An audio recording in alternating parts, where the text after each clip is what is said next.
I heard niggas wish G and Keisha no rapping. So that train hit her real and she was clapping.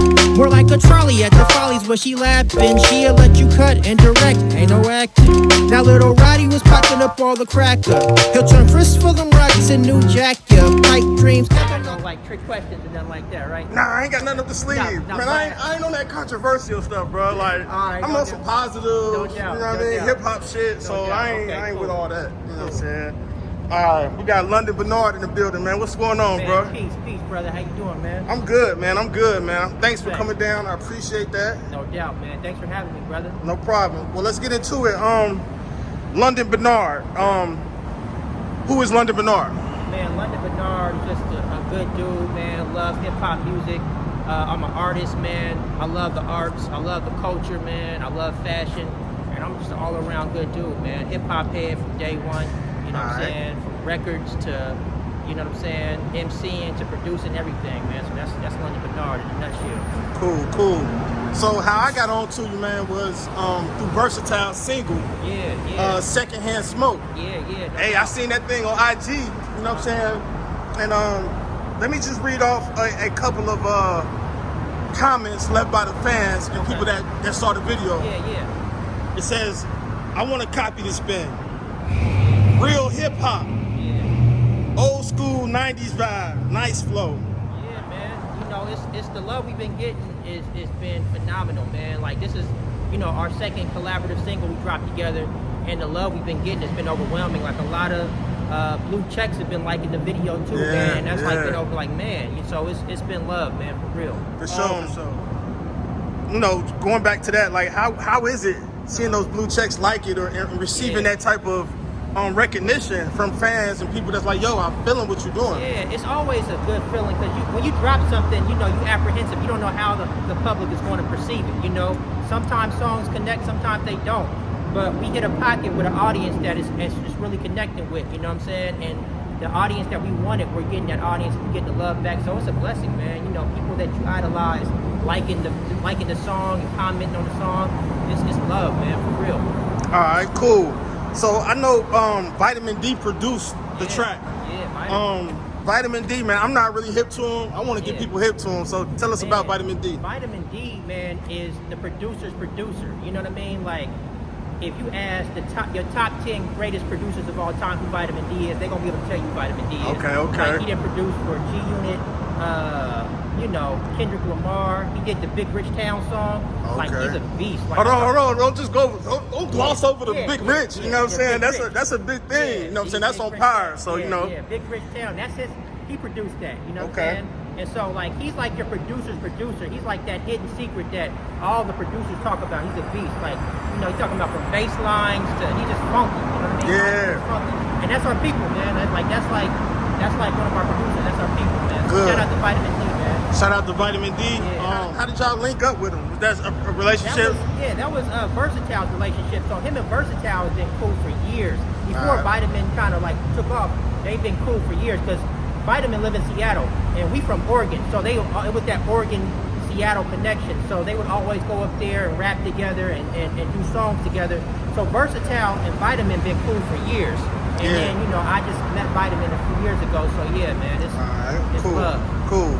Now, you just mentioned that you guys are from Oregon. Yep. What part of Oregon are you guys from? We from Portland, Oregon.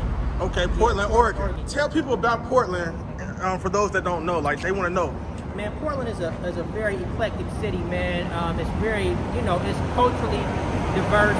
You know, a lot of great food carts, good music, a lot of great talent, man. There's a lot of dope stuff to come out of Portland, man. Good music, man, for sure. You know. All right. So as far as like a city, like describe outside of music, how would you describe Portland? Is it like bad crime? Is it pockets of, you know? It's definitely bad crime. A lot of brothers is losing their lives out there, man. Is it gang violence? A lot of gang violence, yeah. It's a lot of gang violence, man. But we're trying to overcome that. And, you know, hopefully with the blessings of God, Allah, you know, we can overcome that. But we definitely are experiencing our crime epidemic right now, man. A lot of good brothers is losing their lives out there. You know what I mean? Crazy at times. People don't think it because it's like, oh, it's Portland. But yeah, man, it can get a little crazy out there. For sure. You know what I mean? For sure.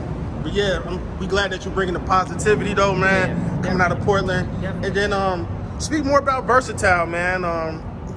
He definitely a talented artist.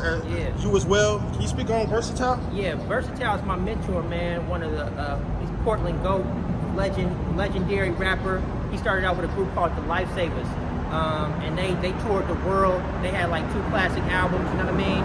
And yeah, man, that's my mentor. I'm his artist, and we build this movement right now. It's Misfit Massive. We got another artist coming out called Indigo. Her name is Go. She go by the name of Go, a young artist. So we doing a lot of things. We got his album coming out, my album coming out, and her project coming out too. So we just keeping it moving, man. Versatile is one of the illest MCs on the planet, man. You talking about he's hands down to go to the town, man, for sure. All right. So with those projects, that's 3 different projects, 3 solo projects under the collective of Misfit Massive. Yep. Okay. Yeah. Are there titles for those projects done already? It's called And Then Some. I don't have a title for mine yet. Right. And we still working on Go and what her title is going to be at. Yeah. My album is like 70% done. I just got to mix it and that stuff like that, but I got to come up with a title for sure. All right, so what you think about as far as album structures? They're not the same today as they were once before. Yeah. So what direction are you going with? Are you going with 12 songs? Are you going with skits? Like what do you? I might do the skits. You know what I'm saying? I'm still working out the logistics of it now. It's going to probably be like a shorter album, like 9-10 songs. Because the thing about the public nowadays, their attention span is not as long as it was back in the day, in the 90s, in the 2000s. You know, where albums was like 20 songs, unless you like a real hot artist, like you selling millions of albums, people don't have the attention span that they had back in the day. So I'm gonna keep it short and sweet, man. Also, man, let's talk about this fashion, man. Let me get my boy Drake, man, like, cause it's serious. It's serious. You know, it's serious. I look through some of you guys' pictures and whatnot, and I see a lot of polo, a lot of the Gucci, Louis Vuitton, like different things of that nature, and it gives me that that East Coast vibe. You know what I mean? That low life vibe. You know what I'm saying? Is that some low life? Yeah. That's somebody that you were influenced by, or just the whole culture in general? Yeah, man, we just influenced by hip hop, man. Shout out to the Low Lives, man. They legendary pioneers of this low game. Yeah, man, definitely, man. Like growing up in the culture, I was influenced by Slick Rick, Ghostface Raekwon, a lot of dudes, Grand Poobah, so like fashion has always been in my DNA and our DNA. Coming up under Versatile and growing up under him, man, he was like the flyest dude in the town. And like back then, you couldn't, it's not like nowadays where you can go on Amazon or you can go on eBay and get certain stuff, exclusive stuff. Like you had to be in the city to get it. So like in Portland, we didn't have access to like Timberlands and fly stuff back in the day. Right. So Versatile would be like the only dude that in the town with like Carhartts on and the 40 belows and the rare low pieces. And so as a kid, I would just, be around him, and like I'd be like 7, 8 years old, and I would just see people like looking at him and asking him about his clothes. So I've always been into fashion, man, and he was always a fashion pioneer in the city as well. Going back to you guys' like rhyme style, like you guys is how you guys rhyme. A lot of people says it reminds them of the early 90s. Is that something that you guys try to put out there? Like, is that something that you like, yo, we gonna sound like this? No, or that's just who you guys are? Yeah, it's just instinctive, man. It's just instinctive. It's not like, oh, I'm gonna go in and try to sound like this. You get a lot of comparisons, but I think it's just instinctive, man. That's just, I'm speaking for myself. That's just like my natural style, But I got influences from everybody, man. Coming up, like name some of the throwbacks, man. Some of my influences is like hieroglyphics, you know what I mean? Yeah. Organized confusion is definitely a huge influence of me, like Pharaoh Monch, man, like Prince Poetry, you know what I mean? Man, Freestyle Fellowship, Micah 9 from a Freestyle Fellowship is another beast, a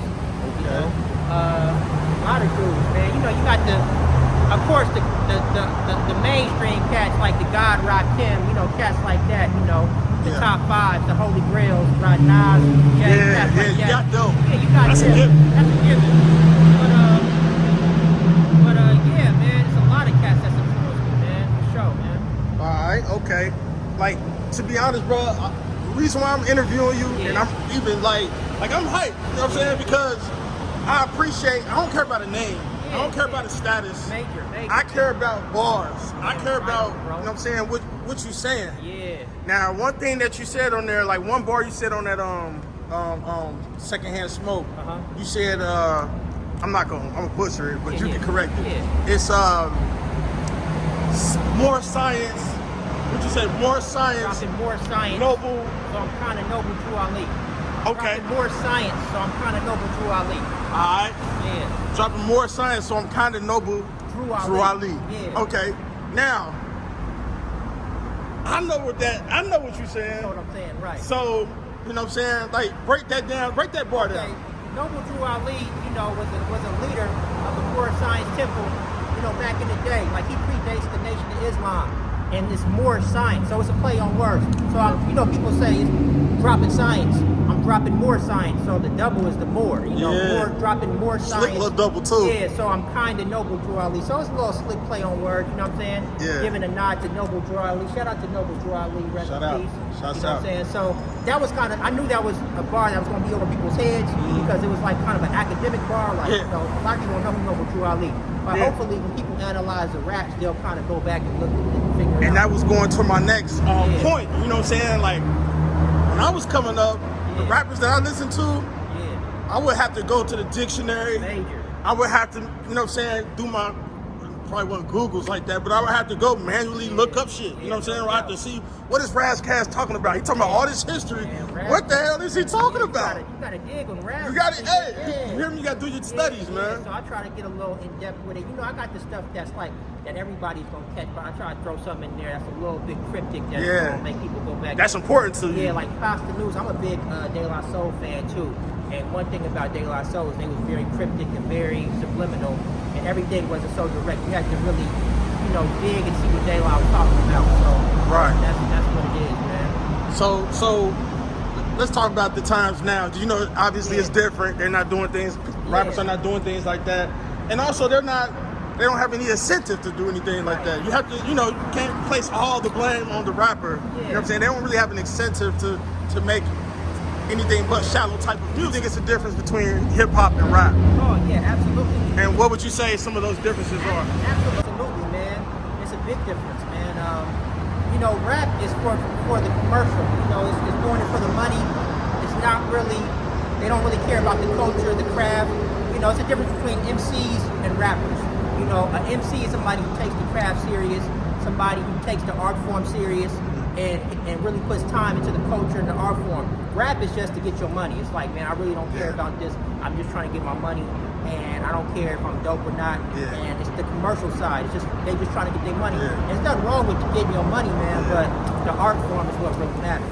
Yeah, like, is that something that you think could happen to hip hop? There's so many rappers, there's so many new rappers. It's all about the money. It's all about this. It's all about the women. It's all about exposing this and that. Do you think hip hop will slowly die out because of rap? It can, because here's my thing is that if you look at other art forms like jazz, you look at, not so much jazz, but if you look at rock and roll, right? And you look at the white people in rock and roll, they go back, they have an appreciation for the past. Now we know that rock and roll comes from us, but they got an appreciation for the past. Like the new rock dudes that's coming out, they know about the Beatles and, you know what I'm saying, Chuck Berry and stuff like that, even though you know the Beatles got their stuff from black people, but they know about the original creators of rock and roll. You know what I mean? Whereas if you ask some of these young dudes, they couldn't tell you about, you know, Grandmaster Flash. They couldn't tell you about Eric B. and Rakim. They couldn't tell you about Busy Bee. You know what I mean? Grandmaster Caz and stuff like that. So we don't have an appreciation for the past, and that's why we suffer. We don't know the foundation. We just get in and a lot of it is not our fault. I feel like it's the OGs. A lot of times they can be selfish and they don't pass it down. So it goes both ways. It's our fault as the younger, and then the OGs, sometimes they don't pass it down. Major record labels too. Right. They have a say-so, the final say-so, what goes out, what direction they're going. Is signing to a major label something that you guys or yourself is interested in? Man, not really, man. We just try to keep it independent. You know what I'm saying? I mean, if the right deal came, depending on what it was, For sure. maybe. You know, responsibility. But right now, we're just keeping this independent movement going, and we just building our fan base and keeping it pushing like that. All right. I know you guys got the 3 projects coming out. Do you guys ever see yourself, just you and Verse dropping that project. We've been Like, talking about it, man. yeah, that'd be dope, man. That'd be dope. We've been talking about it, man. So it's definitely a possibility, man. We definitely got enough songs. So yeah, definitely, we definitely might drop a Misfit tape soon, man. Okay. Yeah. And I'm gonna just shoot some little random stuff out here, man. Bun B or Scarface?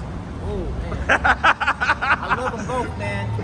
I love them both. I'm gonna go with Scarface. Man. You gonna go with Scarface? I love Bun B though, UGK. All right. Go with Scarface. Jay-Z or Nas? Oh, man. Uh-oh. Why you do me like that? Uh-oh. Uh-oh. That one is. Jay-Z or Nas? Why you do me like that? Nah. Hey, where we argue all day about who the best Yeah, MC, bro, Jay-Z, that's- Biggie, or Nas, man. That's a. Ooh. You know that. Hey, That's literally a possible question. Because the reason why I say that, man, and I'm gonna have to opt out this question. I'm gonna have to say tie, if you Okay. don't mind, because Okay. they're so different type of MCs. You know, Jay-Z is kind of more of from the Big Daddy Kane school of rhyming, and Nas is more of the Rakim school of rhyming. So Right. it's like it's hard to compare them. It's like they're two different. It's like two different positions. You know what I'm saying? It's like Right. comparing Michael Jordan and Magic Johnson. It's two different Yeah, types of yeah. games, two different types of MCing. Nas is more of a poet. Jay is kind of more of a battle rapper style junkie. You know what I mean? So Gotcha. it's two different. Like they're both great at what they do, and they can do what each other can do, but it's just two different types of MCing. You know what I'm Okay, saying? So okay. you can't really, it's hard to compare. Yeah. Atlanta or Portland? At my hometown. Okay, you better. Hey. Okay, Yeah. okay. But I love the A, man. I've been out here 12 years. It's like my second home, man. But Tell us a couple things you like about Atlanta. oh man, the food, the culture. You know, you got black. It's a melting pot. Atlanta's a melting pot. You got black people from all over the world. You know, from all over the world that migrate here.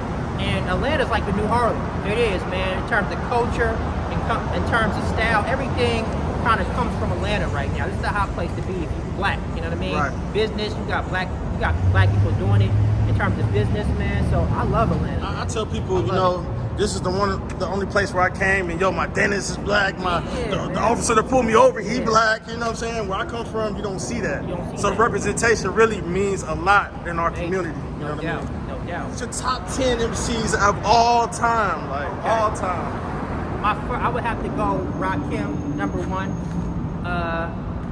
Nas, Jay. I'm gonna have to go with my hometown goat, Versatile. Put him in 4. For sure. Number 5. I'm gonna go with Micah 9 from a Freestyle Fellowship. If you don't know who Micah 9 is, man, Google that brother. Like a lot of the patterns, cadences y'all hear today come from Freestyle Fellowship, and that dude, Micah 9, is an animal. I'm gonna go with 3 Stacks, number 6, Common, Black Thought. Ooh, 8, 9, 10.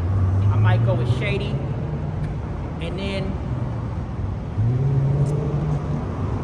let me throw in. I'm gonna throw in Pasta News from a De La Soul, man. Okay. Hey, that's a dope 10. That's a hip hop 10. That's a hip hop 10. And like I said, it could rotate, man. It could rotate. Tomorrow it could be, you know, Royce the 5'9". It could be, you know what I'm saying? Oh, did There's you? so many dudes out there that's just Speaking of Royce, yeah, it could be Method Man. It could be, you know, so many dudes that rotate in my top 10, man. I got you. And shoot, you can't go wrong. Like you can't really go wrong, man. Yeah. Speaking of Royce, though, did you see the battle him and Lupe had? Like they had a little tit for tat I thing. saw a little bit of that. I didn't Did really you get into that. You ain't like hear that. either one. I just saw like little comments, but Okay. I didn't watch any videos. Oh, okay. like that. Yeah, they both had songs out about each other and everything. Okay. Then Mickey Fax jumped into it. Okay. It was a whole situation then. Yeah. I gotta check that out because all them dudes is dope, man. Mickey Man, Fax. listen, I didn't Yeah. know Mickey Fax could spit like that. Oh yeah, Mickey Like is he dope. made a diss to Royce, and I'm like, whoa, okay. You know what I'm saying? Like, dang, okay. I didn't know it was like that. Yeah, Royce is one of my favorites, man. He's you know, he's definitely. Did I put him on my top? Now you said kind of interchangeable kind of Yeah, type of thing. he's definitely in there, man. I know Yeah. I know I named 10, but Royce is definitely in there. Yeah, Detroit. Shout out to He's Detroit. Nasty. Yeah, for sure. So as far as what you guys are doing, does the distance, you and versus distance, hinder the link or anything like that? Or you guys sending stuff back and forth? Yeah, we sending stuff back and You know forth. what I mean? Sending ideas, beats back and forth. So nah, distance don't get involved at all, man. Good. All right, man. We're gonna wrap up. Any last words? Shout out your IG, all that good stuff. Man, follow me at Lunden09 Instagram. You know what I'm saying? We doing secondhand smoke is doing mad numbers right now, man. Thanks for everybody for the support. And we just got this whole Misfit massive movement coming. You know, like I said, we got the next single coming, Hard on the Boulevard. That's with me and Versatile. We got the Versatile project coming, my project coming, and the Go project coming. So we doing it, man. Misfit massive 2021.